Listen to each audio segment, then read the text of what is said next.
विस्तार से समझा। अब हम यह स्पष्ट करते हैं कि कौन से गुण स्थान में कितने और कौन कौन से परिचय होते हैं।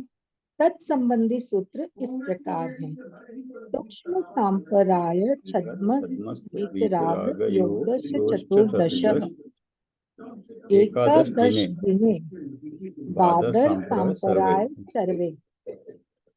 सूक्ष्म सांप्राय नामक 10वें गुण स्थान में और छद्म त्रित्राग दशा में अर्थात 11वें और 12वें गुण स्थान में 14 परिचय होते हैं या 14 परिचय होना संभव है। जिनेन्द्र भगवान के अर्थात 13वें गुण स्थान में 11 परिचय होते हैं या 11 परिचय होना संभव है। बादर संप्राय अर्थात छठे गुण स्थान से 9वें गुण स्थान तक सभी परिचय होते हैं या सभी परिचय होना संभव है। सर ये शब्द मुझे पहली बार की मतलब छठवें गुण स्थान से बादर संप्राय कहते हैं। ये बादर मैंने फर्स्ट सांप्राय टाइम ही सुन रही हूँ मैं ये। छठे गुण स्थान से बादर सांप्राय या छठे गुण स्थान और से सूक्ष्म नहीं। संप्राय बादर बादर इस वो ठीक है। बादर सांप्राय सांप्राय मोटा मतलब मोटा मतलब। मोटा मोटा है। सूक्ष्म सांप्राय से पहले सारा बादर सांप्राय होगा। 10वें गुरु स्थान से पहले छठे से जहाँ सांप्राय है, छठे से इसलिए लिया जो संजलन कषाय है वहाँ संजलन कषाय को सूक्ष्म तक 10वें में सूक्ष्म शुरू होती है तो वहाँ 9वें तक लिया है। तो ठीक है, कोई ठीक है। तो इसमें दिया बादर नहीं मतलब सांप्राय। मेरा हाँ कहीं पढ़ने में नहीं आया ये शब्द ये इसलिए हाँ, क्योंकि नहीं वो गुणस्थान के करना मतलब नियोग में। करा है अटेंड पर ये मतलब सांप्राय बादर और सूक्ष्म सांप्राय मतलब हमने जीव की अपेक्षा ही पढ़ा है मतलब नहीं, करना नियोग में आता है। बादर सांप्राय है। बादर बादर लोभ बोलते हैं तो बादर सांप्राय हो गया। तो बादर सांप्राय मतलब छठे से शुरू हो गए। मतलब मुनि हाँ जी दशा हाँ। में ही परिचय दिखाया है। तो छठे से हाँ 9वें तक सभी परिचय होते हैं सभी। तो हाँ, यहाँ दिखाया। अभी सूक्ष्म में जाके 10वें गुणस्थान में हाँ फिर तो ये सभी परिचय फिर यहाँ पर 13वें गुणस्थान में 11 परिचय हुआ। 11 13वें मतलब अरिहंत हाँ के भी परिचय हो सकते हैं। हाँ। हाँ सर बट नीचे डिटेल दिया है इन्होंने। 10वें गुण स्थान से 12वें गुण स्थान तक हो सकने वाले योग्य 14 परिचय इस प्रकार है। सुधा, पिपासा, शीत, उष्ण, दंश मशक, चर्या, शैया, वध, अलाप, रोग, तरण स्पर्श, मल, प्रज्ञा और अज्ञान। इसी प्रकार 13वें गुण स्थान में जिनेन्द्र भगवान के हो सकने योग्य 11 परिचय इस प्रकार हैं। क्षुधा, पिपासा, शीत, उष्ण, दंश मशक, चर्या, शैया, वध, रोग, तृण स्पर्श और मल। इसमें सर अलाभ और अज्ञान और ये नहीं है मतलब जो तीन नहीं, नहीं है। बट अगर जिनेन्द्र भगवान को परिचय होते हैं तो परिचय में हाँ तो उसके बारे में पता लगता है, उसकी वेदना होती है। तो भगवान को तो मन वचन काय की क्रिया कोई है नहीं अभी। तो हाँ क्षुधा मतलब ये पिपाशा जो किस अपेक्षा लिखा से क्या। 13वें गुण स्थान में सर रोग कहाँ होगा। हाँ, वही तो कह रहा हूँ। और रोग कहाँ एंड होगा। शैया, शैया भी आया है ना। क्षुधा पिपासा भी तो नहीं होगा। शीत उष्ण पर भी सर नहीं होगा। 13वें गुण हाँ। क्योंकि ये सारी क्रिया मन वचन काय की क्रिया है और 13वें गुणस्थान में मन वचन काय की क्रिया सारी रुक जाती है। सर ये मैम से पूछेंगे फिर। में देखते हैं इसमें छठे से 9 बादल का से आपके सब। पास मेन शास्त्र है क्या सर।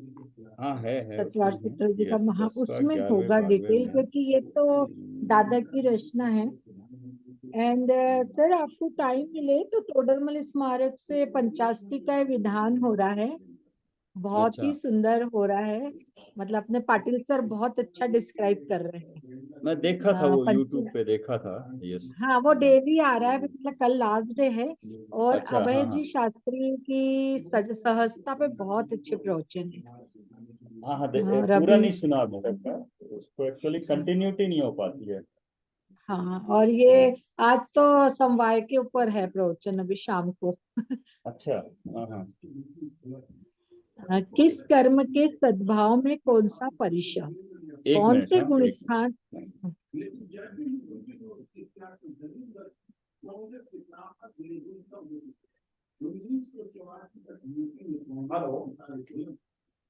हाँ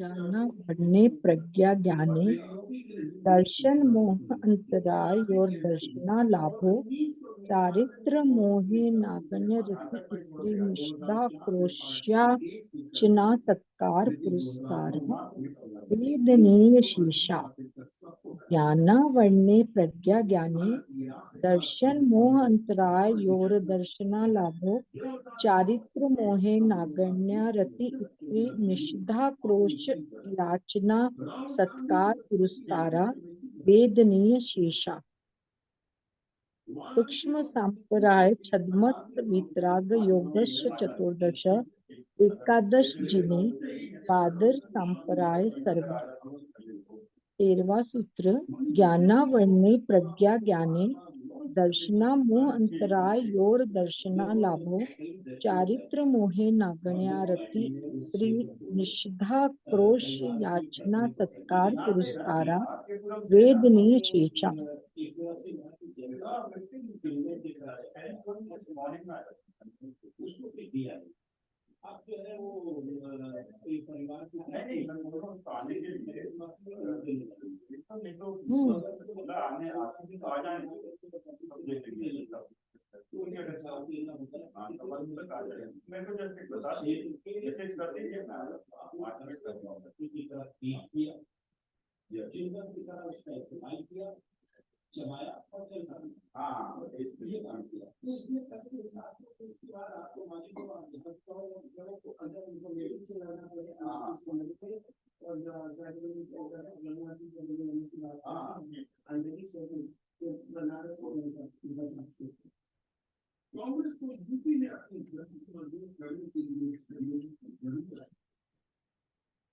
सॉरी,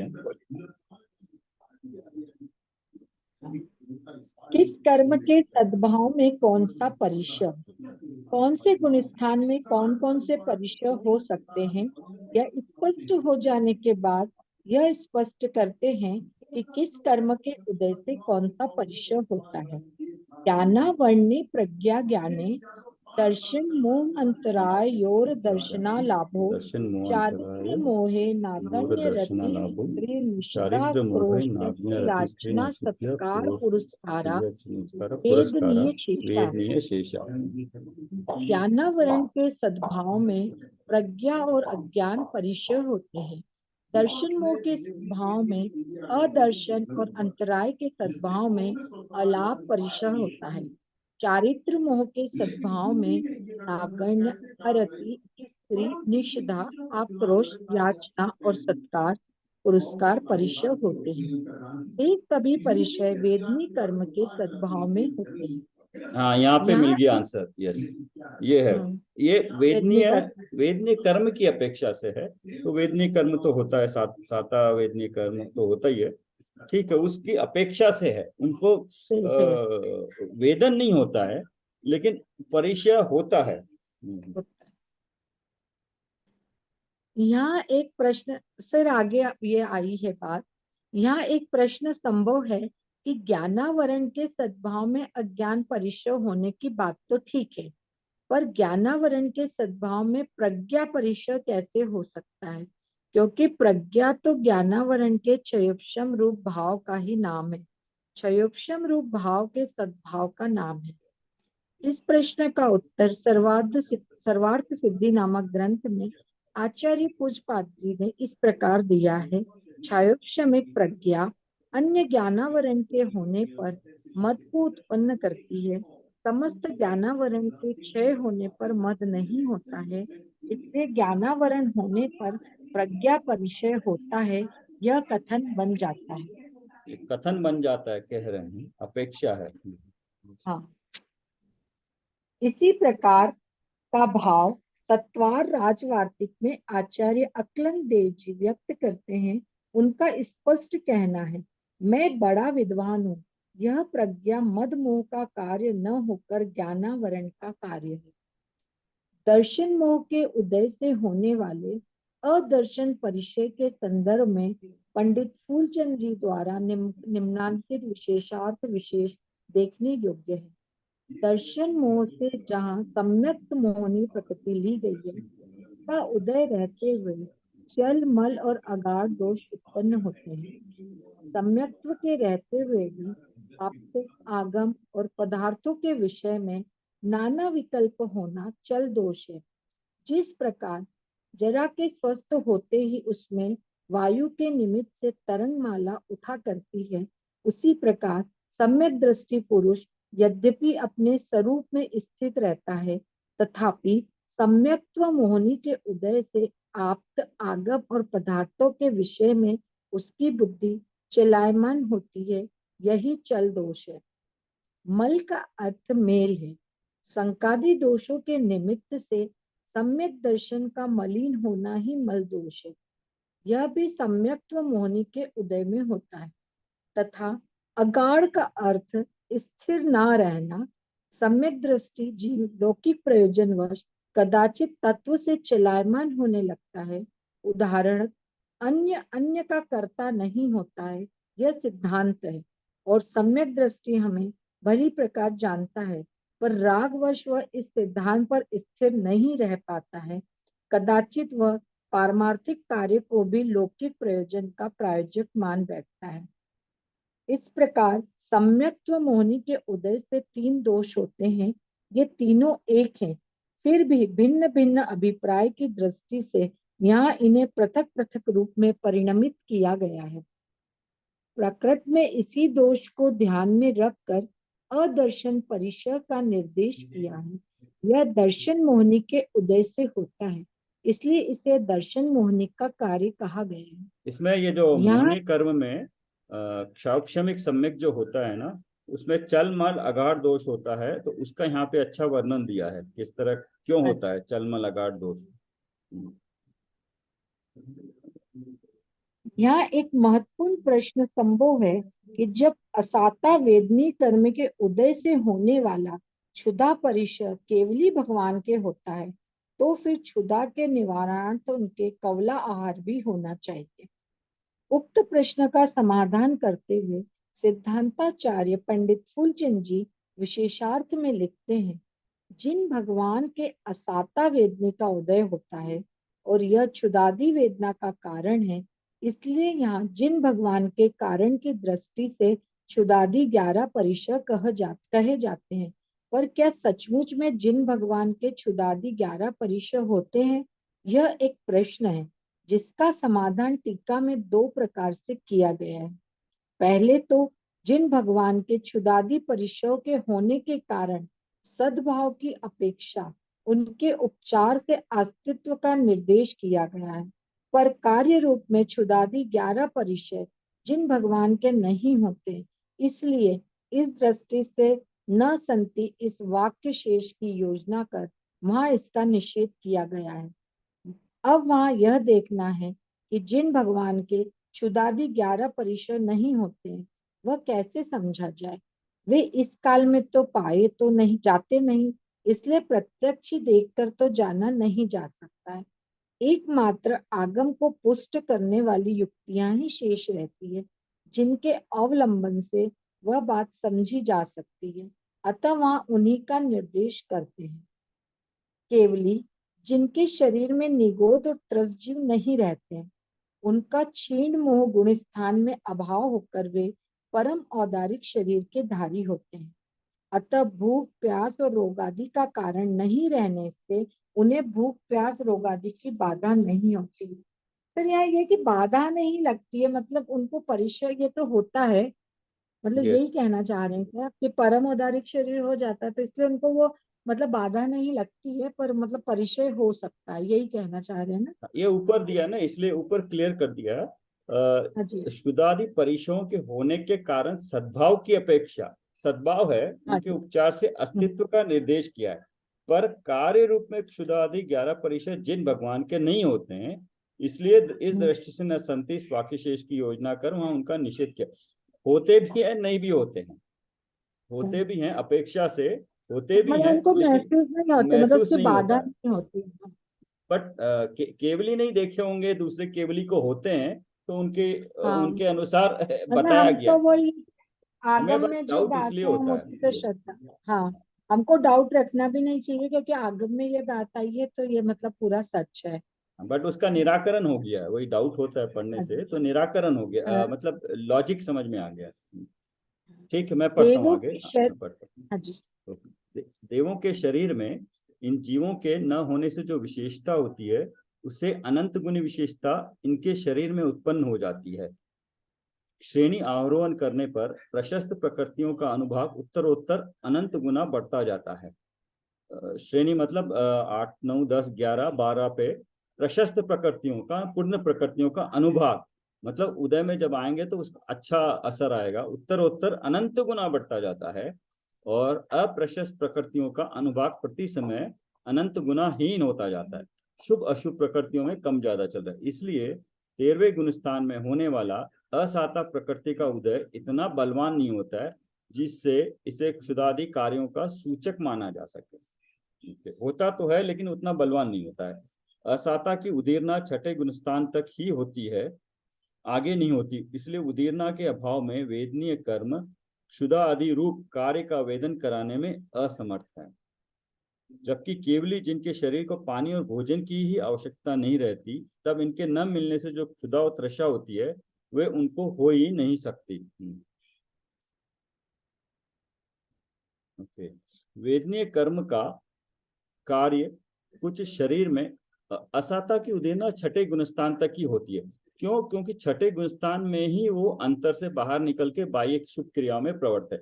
सातवें गुणस्थान में जब श्रेणी चढ़ने के लिए तैयार होते हैं, प्रमत्त सातिशय दशा जो होती है ना, जो उस ऊपर की तरफ मुख करते हैं, तो सातवें गुणस्थान में उस समय से लेकर अगर वो ये श्रेणी चढ़ रहे हैं 8 9 10 12 वाली शपक श्रेणी चढ़ रहे हैं, तो वो अंतर्मूर्त की है। तो अंतर्मूर्त के बाद तो तब तो फिर उनको केवल ज्ञान ही हो जाएगा, अगर वो वाली श्रेणी चढ़ रहे हैं। तो इसलिए इसलिए उनको वेदनीय कर्म का वेदन कराने में असमर्थ है, क्योंकि वो अपने में अंदर में लीन। ओके, ठीक है। वेदनीय कार्य कर्म तो का छठवें सातवें में मुनिराज झूलते हैं तो मतलब साता असाता साता साता चलता रहता होगा। हाँ, जैसे अंतर्मोह से ज्यादा सातवें टाइम में। हो गया तो वापस छठवें में आएंगे, तो फिर मतलब असाता का हो सकता है, असाता साता चलता रहता होगा फिर। हाँ, यस। और सातवें गुणस्थान में, चूंकि सातवां गुणस्थान अंतर का है, अपना अंदर आत्मानुभूति का है, तो इसलिए वहां पे नहीं गिना है। वेदनीय कर्म का कार्य कुछ शरीर में पानी तत्व भोजन तत्व का अभाव करना नहीं है। वास्तव में इनका अभाव अन्य कारणों से होता है। हाँ, इनका अभाव होने पर इनकी पूर्ति के लिए जो वेदना होती है वो वेदनीय कर्म का काम है। सो जबकि केवली जिनके शरीर को उनकी आवश्यकता ही नहीं रहती, तब वेदनीय के निमित्त से तत्जनित वेदना कैसे हो सकती, अर्थात नहीं हो सकती। केवली जिनके साता का आश्रव काल सदाकाल होने से उसकी निर्जरा भी सदाकाल होती ही रहती है। केवली जिनके साता का आश्रव सदाकाल होने से, केवली को भी साता का उदय होता है। साता का 13 या 14 गुण स्थान तक है, तो निर्जरा भी सदाकाल होती रहती है। इसलिए जिस काल में असाता का उदय होता है, उस काल में केवल उसका ही उदय नहीं होता, किंतु उससे अनंत गुनी शक्ति वाले साता के साथ वह उदय में आता है। माना कि वह उस समय उसका स्व सम्मुखेन उदय है, पर वह प्रति समय बनने वाले साता कर्म परमाणु के निर्जरा के साथ ही होता है। इसलिए असाता का उदय वहां क्षुदादि रूप वेदना का कारण नहीं हो सकता। इसको संक्रमण बोलते हैं, जैसे जो शक्ति, क्योंकि उनको साता का ही उदय है। और अगर असाता सत्ता में बना हुआ है, तो असाता साता रूप होके उदय में आएगा। सुख दुख का वेदन वेदनीय कर्म का कार्य होने पर भी वह मोहनी की सहायता से ही होता है। ये सबसे मेन इंपॉर्टेंट है। हाँ, यस, मोहनीय जब नहीं रहा तो इसलिए वेदनीय कर्म का भी वेदन नहीं होगा। यतः केवली जिनके, अतः होना चाहिए, अतः केवली जिनके मोहनीय का अभाव होता है, अतः वहां क्षुदादि रूप वेदनाओं का सद्भाव मानना युक्ति संगत प्रतीत नहीं होता। इन प्रमाणों से निश्चित होता है कि केवली जिनके क्षुदादि 11 परिचय नहीं होते। यदि केवली भगवान के क्षुदादि 11 परिचय नहीं होते तो सूत्र में ऐसा क्यों कहा है कि जिनेन्द्र भगवान के 11 परिचय होते हैं? उक्त कथन उपचरित कथन है जो असाता वेदनी के उदय के कारण व्यवहार न से कहा गया है। असाता वेदनी के तीव्र उदय के बिना न तो 11 परिचय होते हैं न कवलाहारी होता है। 13वें गुणस्थान में असाता वेदनी का अत्यंत मंद उदय है, इसलिए 13वें गुणस्थान में क्षुदादि परिचय नहीं होते। ये पढ़ना जरूरी है यहाँ तक, वरना शुरू में पढ़ के डाउट रह जाता है। ये पूरा क्लियर हो गया। अभी एक साथ कितने परिचय हैं, किस कर्म के सद्भाव में कौन से परिचय होते हैं, ये स्पष्ट हो जाने के बाद अब ये समझाते हैं कि एक जीव के एक साथ कितने परिचय हो सकते हैं। एकादयो भाज्य युग पदेकस्मिन्नई कोण विंशते है। एक आत्मा का एक साथ एक से लेकर युग पदेक 19 तक एंड कोण विंशते एक परिचय हो सकते हैं। विंशते 20, कोण मतलब एक कम। शीत और उष्ण में कोई एक और चर्या, शय्या और निषद्य, इन तीन में से कोई एक, इस तरह 3 परिचय कम हो जाते हैं। प्रज्ञा और अज्ञान में से भी तो कोई एक ही परिचय होगा, क्योंकि जिसके प्रज्ञा होगी उसके अज्ञान का होना संभव नहीं है। श्रुत ज्ञान की अपेक्षा प्रज्ञा का प्रकाश होने पर भी अवधि ज्ञान आदि की अपेक्षा अज्ञान हो सकता है, अतः दोनों के एक साथ होने में कोई विरोध नहीं है। अच्छा, दिया हुआ है कि शीत या उष्ण में से एक होगा, तो ये यस, ऐसा एक कम हो गया। और यहाँ पे 3 दिए हैं। चर्या, यदि चर्या कर रहे हैं तो चर्या, शैया तो शैया, और निष्ठा को किससे सर, नींद से लेंगे क्या? बैठना बैठना। बैठना। हाँ, ये 195 टेबल वाली बुक में दिया है। 19 तो हो गई है। फिर शीत हम्म, उष्ण में से एक हो गई 20। शैया या तो लेटेंगे या चलेंगे या बैठेंगे, 3 में से एक ही कार्य हो सकता है, तो इनमें से एक एक, तो एक ये हो गई, शेष 17 हो गई है। 1 + 1 + 1 17, इस तरह 19 हो गए। एक जीव के मुनिराज के हो सकती है 19। तो यहाँ तो ये परिचय का समाप्त होता है। अच्छा। सर वो अपन इसमें जो मैं व्हाट्सएप पे भेजते हैं उसको डिस्कस कर लेते हैं, कर 2-3 लेते हैं, है वो। ठीक है। और फिर मतलब आज क्लास नहीं करेंगे क्योंकि मुझे थोड़ा सा बाहर जाना है। हाँ हाँ, मतलब ठीक सवा है, 9 तक ठीक है, ही जाना है, पर अपन रिज्वाइन नहीं करेंगे फिर। ठीक है, 1 सेकंड में। हाँ, ठीक है।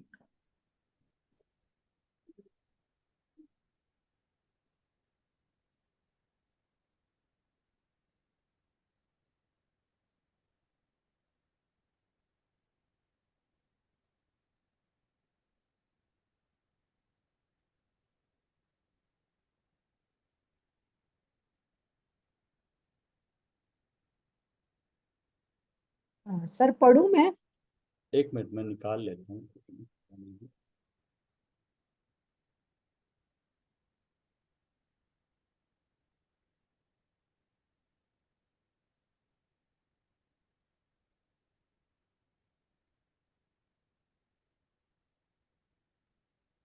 हाँ, पर ये है ना, यस। स्वभाव के सिवा अन्यत्र कहीं मिठास रह गई होगी तो तुझे वह चैतन्य की मिठास में नहीं आने देगी। पर की मिठास तुझे चेतन की मिठास में बाधक होगी।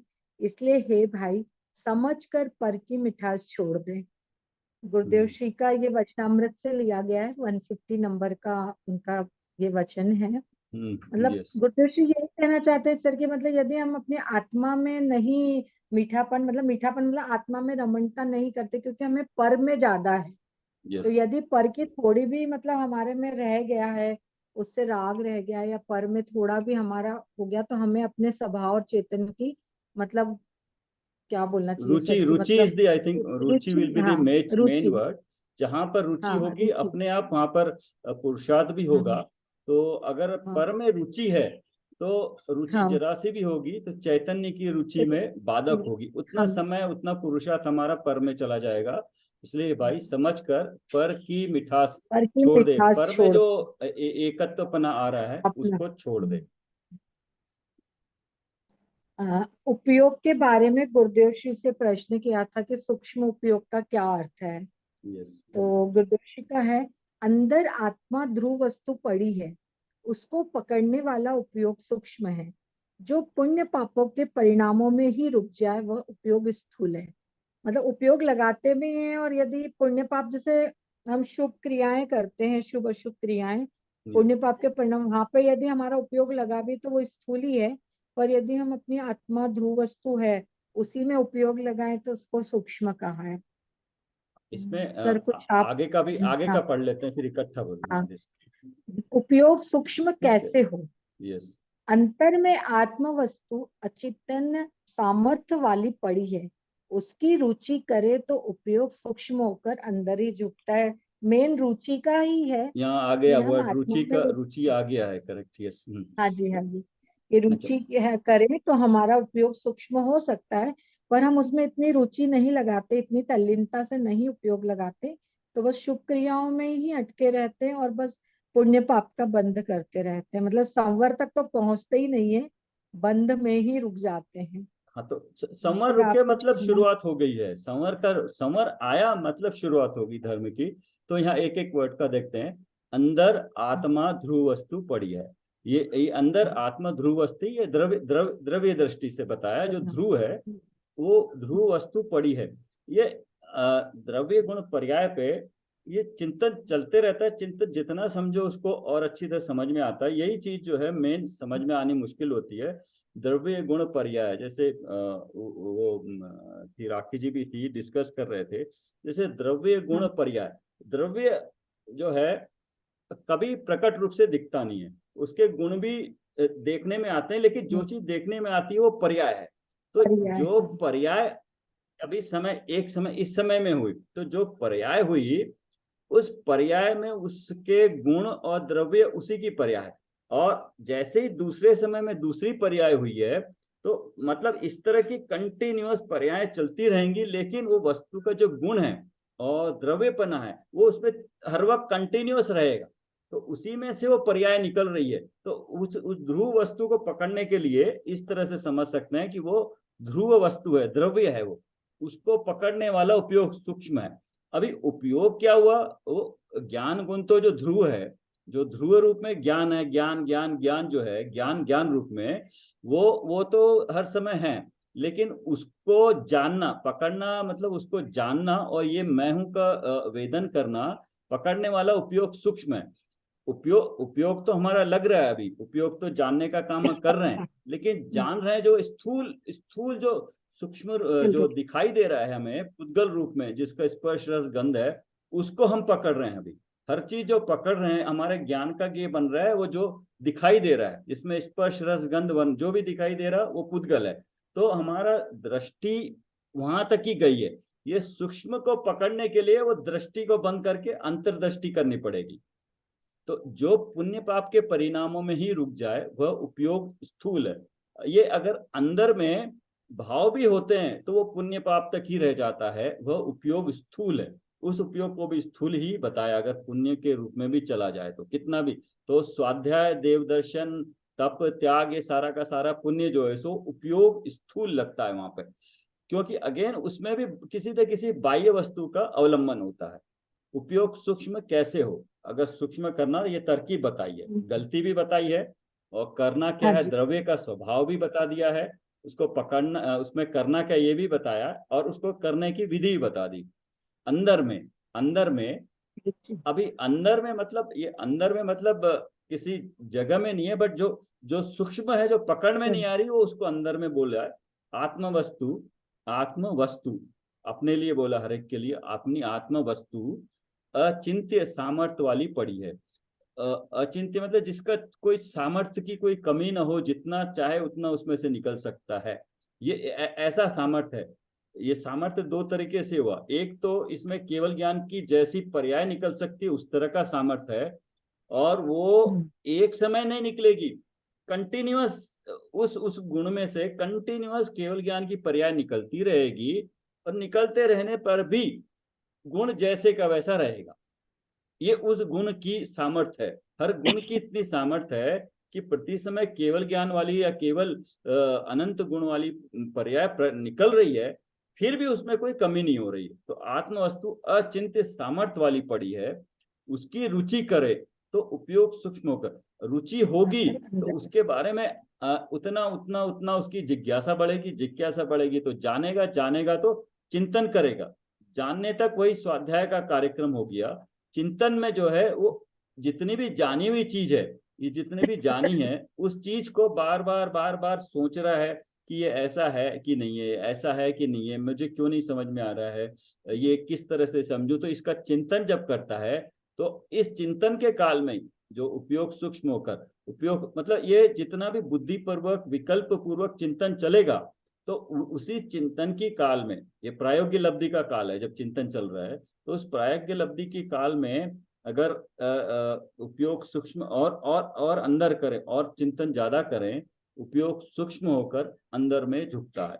सूक्ष्म मतलब अपने आप अपने से पकड़ में आएगा, और अंदर में झुकता है तो अंदर में झुकेगा तो सम्यक होगा, या अपना आत्मा का अनुभव कर रहा होगा, या सम्यक अपनी श्रद्धा सम्यक हो जाएगी, तो सम्यक हो जाएगा, उसके बाद तो फिर आत्मानुभूति बार बार होती ही रहती है।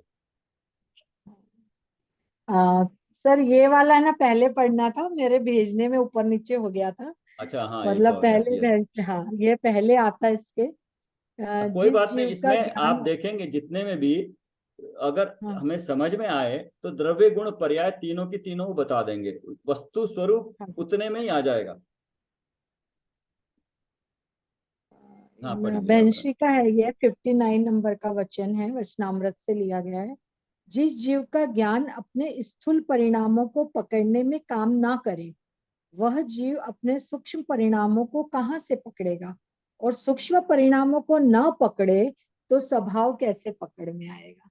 तो इसका कोई आंसर भी दिया होगा, अच्छा ऊपर ऊपर दिया है फिर। नहीं मुझे ऊपर ये पहले आता सर, फिर वो करेक्ट गुरुदेव करेक्ट के करेक्ट, प्रश्न हाँ में हाँ, मैं थोड़ा करेक्ट ऊपर करेक्ट, नीचे हाँ हो हाँ, गया भेज यस दिए। Yes yes. तो हाँ फिर तो ये हमने जो मतलब डिस्कस यस, किया है हाँ ये इन्होंने एक्चुअली यहीं पे बता दिया है कि अगर हमारा हाँ उपयोग जी पुण्य पाप तक रहेगा, हम हाँ पहले तो हमें ज्ञान में आना चाहिए कि पुण्य पाप दोनों ही बंध के कारण है, दोनों जरूरी है, लेकिन वहां पर रुकना नहीं है, वहां रुकना नहीं है। तो इतना पता चल जाएगा तो फिर वो उपयोग सोचेगा कि फिर ये स्थूल है तो फिर सूक्ष्म क्या है।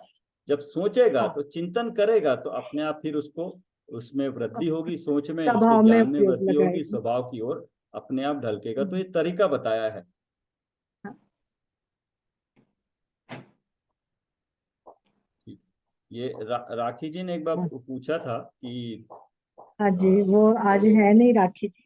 हाँ तो कि क्या, जैसे मैंने बोला था ना कि ये जैसे बस ये ध्यान वगैरह शिविर किए थे, बाकी जितना भी है उनका सबका एक हाँ जी एक दो पेज का कहते हैं ना, हम्म, बैठते हैं तो हमारा ध्यान नहीं लगता है।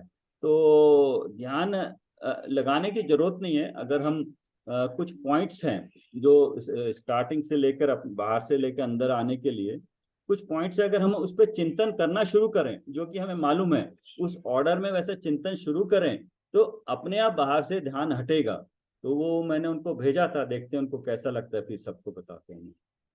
हाँ, हाँ, सर भेजिए ना मुझे भी आप मैं आपको भेजता हूँ, पर्सनल। आप उसको देखिए, कोई करेक्शन कुछ एडिशन करना हो तो बोलिए। अरे नॉर्मल पॉइंट्स ऐड है तो कर कैसे प्रोग्रेस करके, तो अपने मन और वचन काय को कैसे स्थिर करें, उसको करने की जरूरत नहीं है, बल्कि अपना चिंतन जो हम जानते हैं सर्वज्ञ का स्वरूप है, अनंत का स्वरूप है, उसके बारे में अगर हम अपने आप चिंतन करेंगे तो उपयोग बाहर से हट जाएगा, फिर बाहर जाएगा, फिर आगे। तो इस तरह से अभ्यास तो करना ही है, अभ्यास से जितना जितना जितना उपयोग सूक्ष्म स्थूल से रुकेगा, सूक्ष्म की ओर आएगा, तो अपना प्रोग्रेस अपने को नजर आएगा। ठीक है, मैं भेजता हूँ उसको आपको, वर्ड फाइल है। एंड सर मुझे गाइड कीजिए कि मैं 10 लक्षण धर्म पर दूं या 22 परिचय पे दूं, गंधर। आप किसमें मतलब किस में कंफर्टेबल फील करती है? 22 परसेंट ये इजी दोनों सब्जेक्ट सर, होगा। मैं दोनों पे कर हाँ सकती हूँ, मतलब दोनों ही कॉन्सेप्ट एकदम क्लियर है। हाँ हाँ। मतलब दोनों का कॉन्सेप्ट क्लियर है, और अपना भाव भाषण तो मैं जो उस दिन की क्लास होगी क्लास पर ही दूंगी। अच्छा, तो मतलब अभी मतलब टाइम है तो आप एक बार रिवाइज कर लीजिए, यहाँ पे बोल दीजिए हाँ, नहीं अभी संक्षेप में। मैंने हाँ, रेडी नहीं किया है। अच्छा मैं ओके। मुझे आपका टॉपिक नहीं पता था, तो अच्छा कर लूंगी। हाँ अभी तो फ्राइडे तक टाइम है, तो एक बार रिवाइज कर लेंगे हम। हाँ हाँ, एक बार तो आप मतलब रिवाइज मुझे कर आपने, लीजिए। क्योंकि आपने नाम दिया था ना, तो आपका टॉपिक मुझे नहीं पता था। तो मैं कहा फिर रिपीटेशन ना हो जाए, क्योंकि पिछली बार भी मेरा हो गया था ना, भाव पहाड़ एक ने दे चुके थे। अच्छा पर हाँ। मैम बोले कि आप अपने स्टाइल से दो, मुझे नहीं पता था कि भाव पहाड़ पे किसी ने दे चुके थे, तो फिर 186 187 पेज पे है ये। आश्रव के कारणों के अभाव में किन प्रकृतियों का संवर होता है।